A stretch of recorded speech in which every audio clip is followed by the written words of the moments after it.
Do you love action movies and thrillers? Are you curious if the guns the actors use on screen are real or just Hollywood props?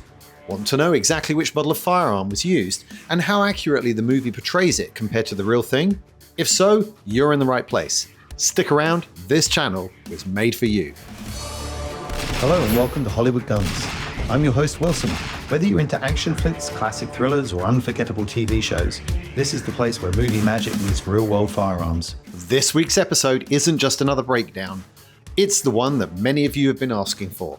A handgun so recognizable that a single glance is enough to transport you straight into the world of dystopian justice. And a topic so big, I'm going to have to split it into 2 episodes.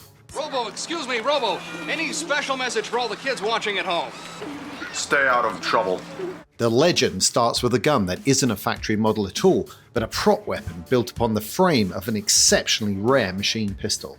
These things are ghosts in the United States. You just can't find them. So I packed my gear and crossed the Atlantic to the Royal Armouries Museum in the UK, where 3 of these unicorns are preserved in their archives. As I began tracing the steps of the movie armourers, trying to understand how they modified the base firearm, a viewer reached out to me with something unbelievable. After months of painstaking work, he had recreated the movie gun from a semi-automatic version, piece by piece, down to the smallest detail. And in this episode, you'll get to see his work and the finished pistol let loose at the range. We'll also explore how the movie gun performed compared to the real world, and the surprise moments where this piece of history has reappeared in other movies. Then, next week, come back for part 2, where I'll count down the top 5 films where the original machine pistol made its mark. So settle in, because this is the deep dive into the legend that you've been waiting for. The elusive Beretta 93R, the foundation of the unforgettable Auto 9 from RoboCop. Looking for me?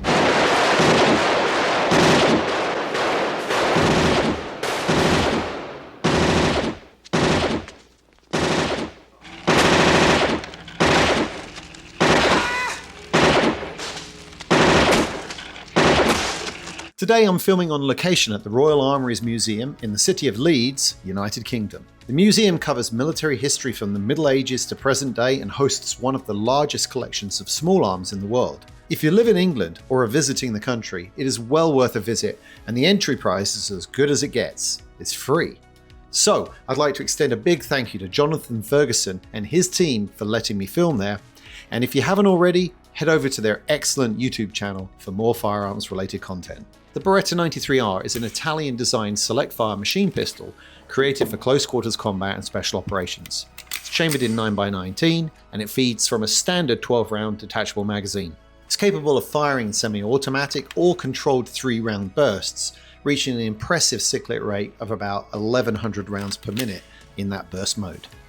To keep this power controllable, it features a forward grip, an extended barrel with a built-in compensator, and a skeletonized stock attachment option. The 93R was purpose-built to give military and elite police units the firepower of a submachine gun in a compact sidearm-sized package, making it faster and more devastating than any conventional pistol, while still being highly maneuverable in tight spaces. Dick, you're fired! Thank you.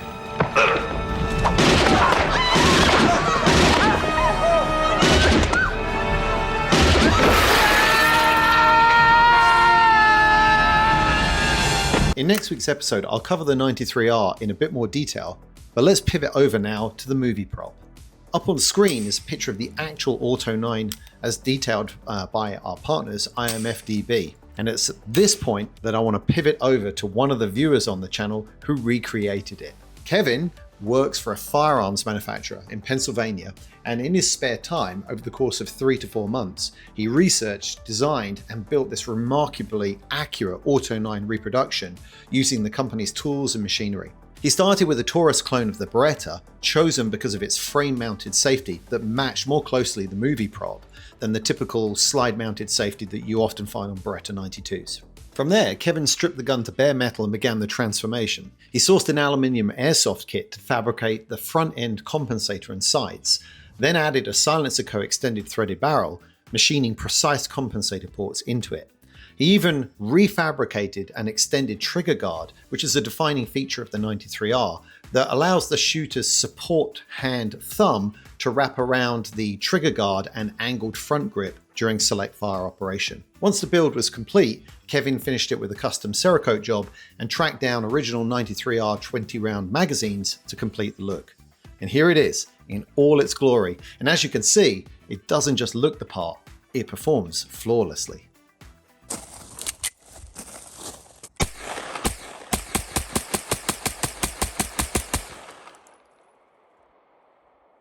Talking of gunsmithing, please enjoy these other Berettas from my collection while I give a quick thanks to the sponsors who make this channel possible. And if you've been here for a while, you know most of my videos don't earn traditional YouTube ad revenue because of all the movie clips that I use. So it's the partners of this channel who help cover production costs and trips to places like the Royal Armouries Museum in the UK. I wonder if you can actually spot the odd man out of these Beretta manufactured firearms. And as you saw in this episode, gunsmithing skills, obviously opens doors to careers in the firearms industry, or can help you create incredible builds like Kevin's Auto 9. So that's why I'm proud to be partnered with the Sonoran Desert Institute, which is an accredited distance learning school specializing in gunsmithing and the fast-growing field of commercial drones. And their courses cover major handgun platforms like the Beretta 92 series and material shipped straight to your home so you can learn at your own pace. So for more information, visit sdi.edu or email the address that's in the pinned comment. And whilst on the subject, SDI also run a YouTube channel and a podcast called The Gun Rack. And by the time you see this video, my guest appearance on that podcast, where I talk about my backstory and the creation of Hollywood Guns, should also be live. So if you're interested in that kind of thing, please check that channel out too. And I'm also supported by Guns International. They make great t-shirts, the largest online marketplace for firearms. And while I like to support local gun stores, the inventory that I can access is limited by the driving distance from my home, so I can't always find what I'm looking for or the best deals. And Guns International connects me with thousands of dealers across the country with detailed listings and photos, so I can browse for what I'm looking for, I can contact those dealers, ask them questions, and make deals with confidence for shipping what I purchase safely to my local FFL. So I'm pretty sure that you know how to find them. Just get on your computer, type in the search box and look them up. Once again, please support the companies that support this channel. Now let's get back to the video. Accuracy of firearms portrayal. Okay, as you know, I like to analyze movies and their signature firearms against what we can expect to see in the real world with real guns. The Auto 9 is built on a real Beretta 93R, but it's a heavily modified prop, not a real off-the-shelf firearm. So I'm not sure if it makes sense to grade this movie, but let's put it to a company spokesperson for the final word on the matter. Robert Morton, Vice President, Security Concepts, OCP. I'm afraid I can't comment on Delta City. That's not my division, but I will tell you this. At Security Concepts, we're projecting the end of crime in Old Detroit within 40 days. There's a new guy in town. His name's RoboCop. Well, okay then. Firearms Capacity. The real Beretta 93R, along with the magazines we see in the Auto 9's grip, are standard 20-rounders. While extended 35-round magazines and even a 50-round drum do exist, none of these appear in the movie. However, several fan sources claim the Auto 9's fictional capacity is 50 rounds, so let's keep both those numbers in mind for now. We first see RoboCop firing the Auto 9 in the police range scene, where what appears to be a round counter climbs quickly towards 100, eventually hitting 140. What stands out to me though is the film's frequent use of the 93R's signature 3-round burst mode. Yeah, there's a few moments of full auto fire, something the real 93R doesn't offer, but for this category we're focused on ammo count, not mechanical accuracy. It's entirely possible too that within the movie's universe, the Auto 9 could toggle between full auto and bursts. This guy is really good. He's not a guy, he's a machine. What are they gonna do, replace us? The majority of RoboCop's engagements are indeed clean 3-shot bursts, staying surprisingly close to what we'd expect from a 93R magazine.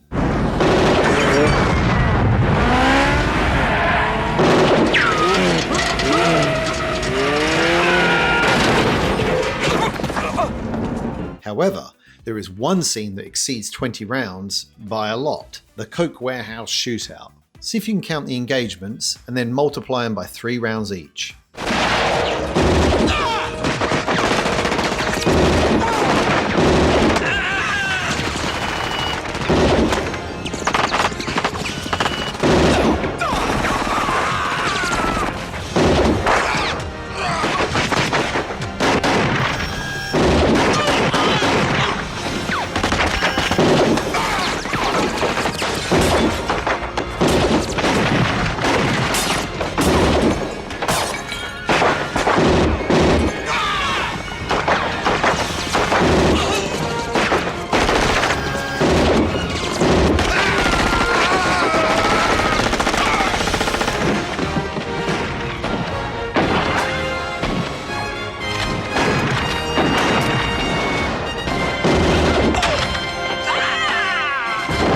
I count 17 engagements, all with 3-shot bursts.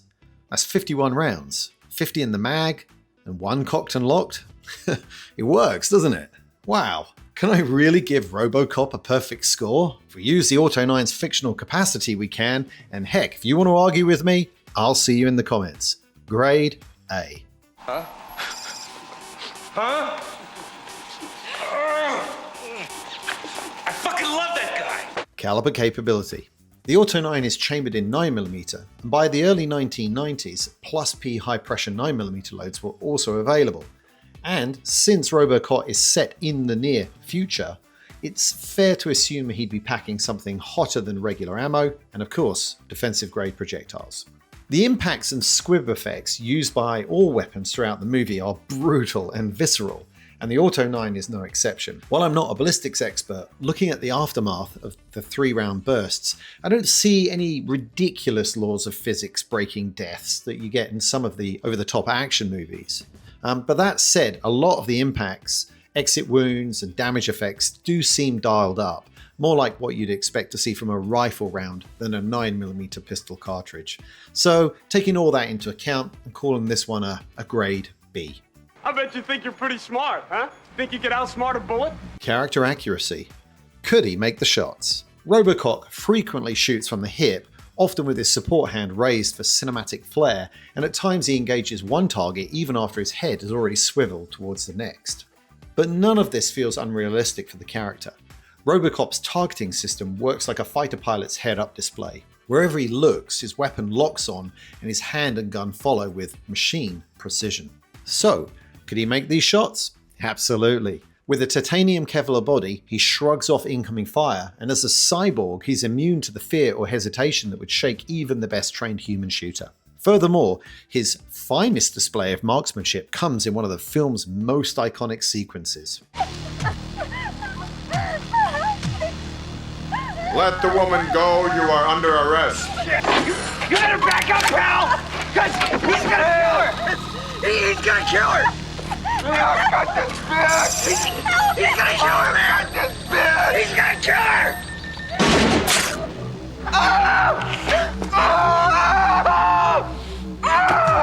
No complaints, and certainly no bias on my part here. Another grade A. Dead or alive, you are coming with me. Overall grade for firearms accuracy of the Auto 9 in RoboCop? Okay, with perhaps the happy coincidence of the fictional 50-round magazine, I'm surprised, but the Auto 9 in RoboCop earns a very respectable overall grade of A-. Nice shooting, son. What's your name? Murphy. Other movies and scenes featuring the Auto 9. As I mentioned in the intro, the Auto 9 was built on the Beretta 93R, and this legendary machine pistol has appeared in plenty of blockbuster movies. So to give it the recognition it deserves, check back next week for an at least top 5 countdown of the most iconic 93R appearances in cinema. But if you think the Auto 9 itself was exclusive to RoboCop, you'd be mistaken. Its cinematic journey didn't just stop there, and this is where things get interesting. First up, the sequels. RoboCop 2 and RoboCop 3 both featured the Auto 9, but with a few changes along the way. RoboCop 2, written by the legendary graphic novelist Frank Miller, used the original prop weapon, while the sequel didn't quite hit the heights of the original, feeling darker and more laborious under a new director. It still gave us more screen time with this iconic firearm.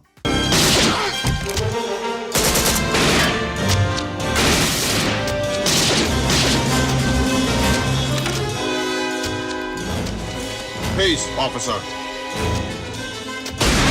Think it over, creep.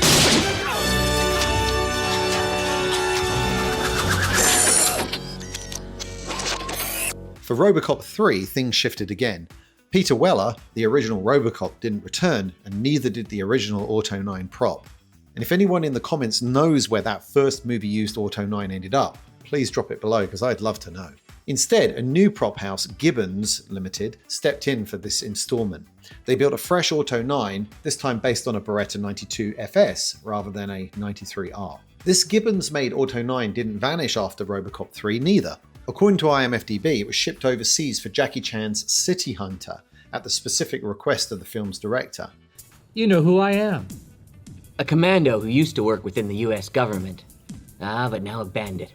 A big shot. That's right. And I've sentenced you to death. Weapons! Hurry!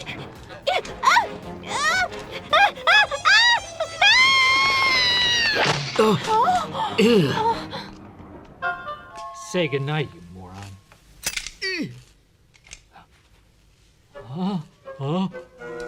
And years later, it resurfaced in Sin City, an Easter egg for Frank Miller, who not only wrote and co-directed Sin City, but also penned the screenplays for RoboCop 2 and 3.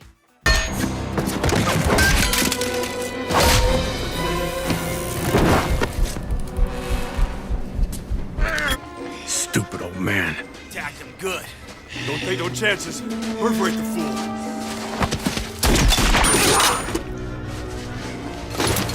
Good advice. And that, ladies and gentlemen, is a wrap. I hope you enjoyed this episode. Please drop me a comment if you have a favourite movie that the Beretta 93R featured in so that I can include it in next week's episode.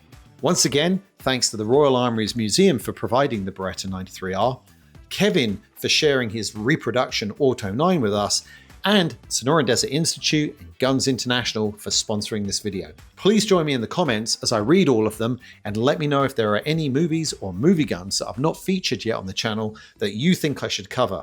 And don't forget to check back next week for more action with the 93R. Thank you for your cooperation. Good night.